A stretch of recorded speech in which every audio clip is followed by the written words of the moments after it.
எனக்கு இந்த ஊர்ல இருக்கவே பிடிக்கலடா. எங்கேயாவது கண்காணாத தேசமா போயிடலான்னு பாக்குறேன். ஏண்டா? இனிமேலும் இங்க என்னடா இருக்கு? நாம யார நம்பணுமோ அவங்க எல்லாரும் நம்மள ஏமாத்திட்டு போயிட்டாங்க. அவங்க கார்ல போகும்போது நாம கஷ்டப்படுறத பாக்கணுமாடா? இத்தனை நாளா அனாதையா தானே இருந்தேன். இப்போ அனாதையாவே இந்த ஊர் விட்டு போயிடறேன்டா. நீ ஏன்டா அனாதை? உனக்கு நான் இல்ல? இந்த பார், இந்த சமாளம் வேணாம். என் தங்கச்சியை கல்யாணம் பண்ணிக்கிறேன், அவளை வசதியா வச்சு காப்பாத்துறேன்னு சொன்னீங்க. இப்ப கலெக்டர் பொண்டாட்டியா வர போறான்னு அவளை கட் பண்ணிட்டிய. தொடருக்கு சும்மா கோவப்படாத.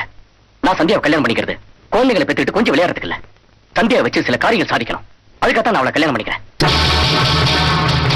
இப்ப நான் ஃபேக்டரி கட்டுறேன். பொண்டாட்டி நினைச்சா லைசன்ஸ் ப்ராப்ளம் இல்ல. நிறைய கான்ட்ராக்ட்லாம் எடுத்துட்டு இருக்கேன். கலெக்டர் பொண்டாட்டினா கவர்மெண்ட் கான்ட்ராக்ட் சாங்ஷன் ஆகும். புறம்போக்கு நிலத்தை எல்லாம் நிறைய வளைச்சு போட்டிருக்கேன். சந்தியா நினைச்சா பட்டா ஈஸியா கிடைக்கும். மொத்தத்துல மாவட்டம் மட்டும்தான் அவகிட்ட, மத்ததெல்லாம் என்கிட்ட.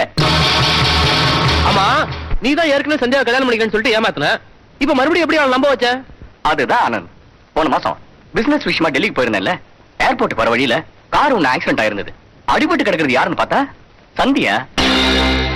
அடிபட்டு கிடந்தது சாதாரண சந்தியானா அப்படியே விட்டு போயிருப்பேன். ஆனா கலெக்டர் ஆச்சே, கொண்டு போய் ஹாஸ்பிட்டல்ல சேர்த்தேன். நான் இல்லைன்னா அவ பொழைச்சே இருக்க முடியாதுங்கிற மாதிரி கிரியேட் பண்ண.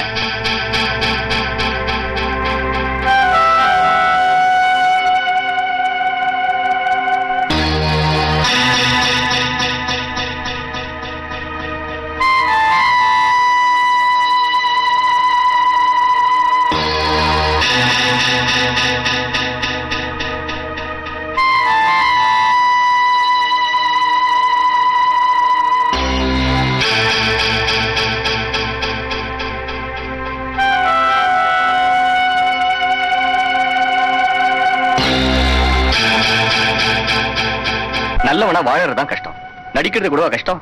நானும் நடிக்க ஆரம்பிச்சேன், அவளும் ஏமாற ஆரம்பிச்சா. இந்த 3 வருஷத்துல என்ன கல்யாணம் பண்ணிக்க சொல்லி எங்க வீட்டுல எவ்வளவோ வற்புறுத்தினாங்க.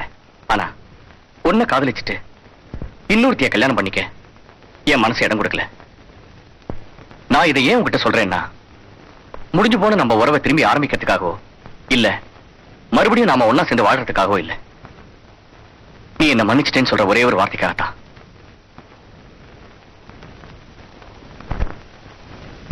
நான் சொன்னதையெல்லாம் அப்படியே நம்பி மறுபடியும் ஏமாந்தா. என்ன மன்னிச்சிட்டேன்னு சொன்னா நாள் பார்த்தேன், கல்யாணத்துக்கு சம்மதம் சொன்னா பத்திரிக்கை அடிச்சேன்.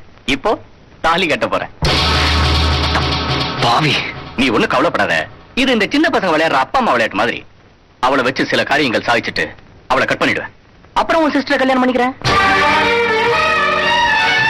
முகூர்த்தத்துக்கு நேரமாச்சு, நான் வரேன். முடிஞ்சா ஈவினிங் ரிசப்ஷன் பா உன் சிஸ்டரோட.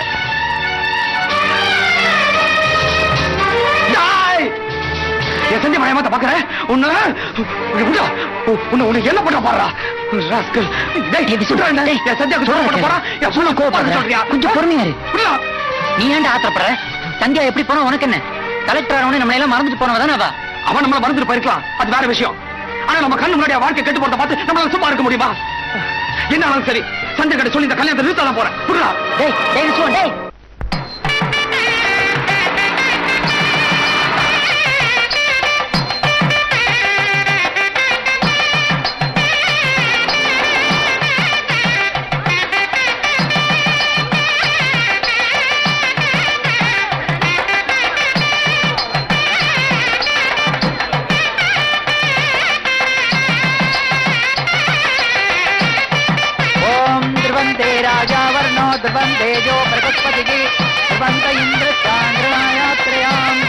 Hello, wish you happy married life. Thank you sir.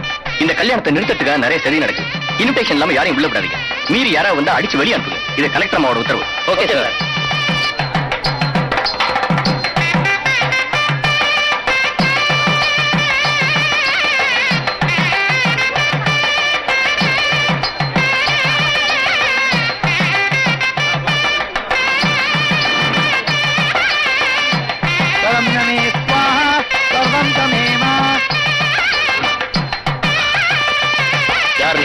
சந்தியாவை பார்க்கணும்.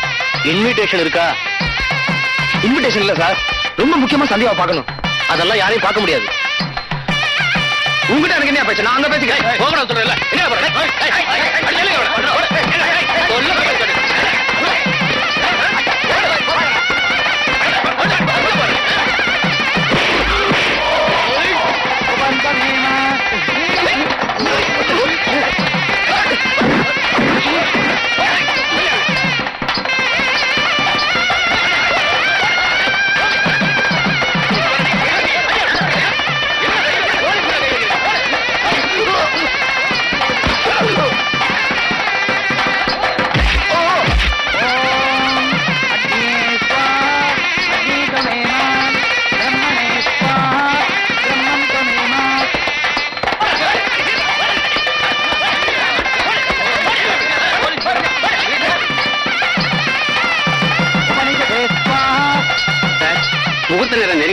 தாலி கட்ட போறாங்க.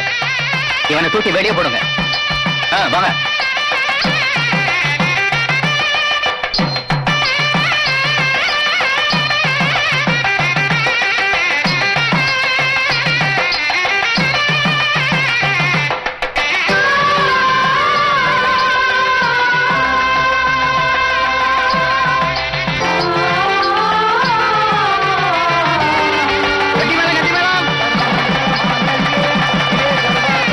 நிறுத்தடி.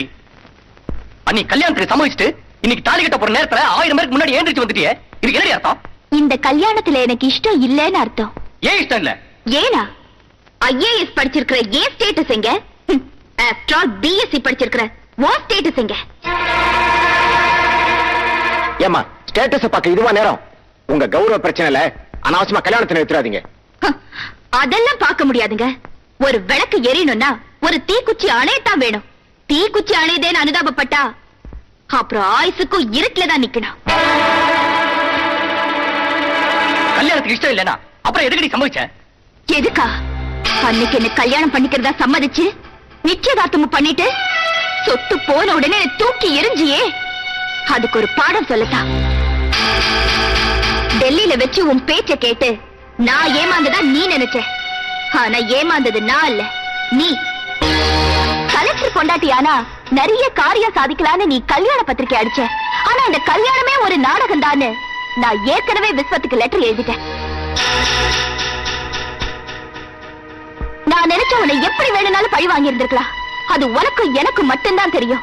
நீ எப்படி எங்க அப்பாவை 4 பேருக்கு முன்னால அவமானப்படுத்தினியோ அதே மாதிரி ஊருக்கு முன்னால உன்னை அவமானப்படுத்தணும்னு தான் தாலி கட்ட போற நேரத்துல உன்னை தூக்கி எறிஞ்ச. ரொம்ப சந்தோஷப்படாதடி. இப்ப இந்த கல்யாணம் நின்னு போச்சே, இனிமே உன்னை எவண்டி கட்டிக்குவான்? அத பத்தி எனக்கு கவலை இல்ல.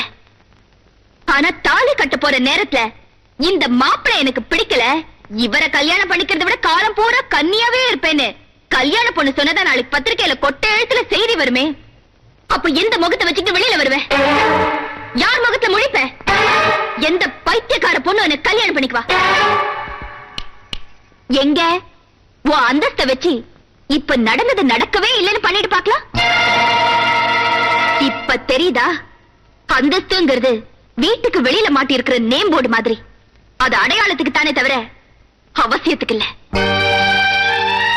அந்தஸ்த காரணம் காட்டி எத்தனை காதல் அழிஞ்சு போயிருக்கு. எத்தனை பேர் காதல் தோல்வினால தற்கொலை பண்ணிருக்காங்க. எத்தனை பேர் கல்யாணம் பண்ணிக்காமலேயே நடப்பணமாவே வாழ்ந்துட்டு இருக்காங்க தெரியுமா? இனிமே எங்களை மாதிரி ஏமாறுறவங்களுக்கும் உன்ன மாதிரி ஏமாத்துறவங்களுக்கும் இது ஒரு பாடமா இருக்கட்டும்.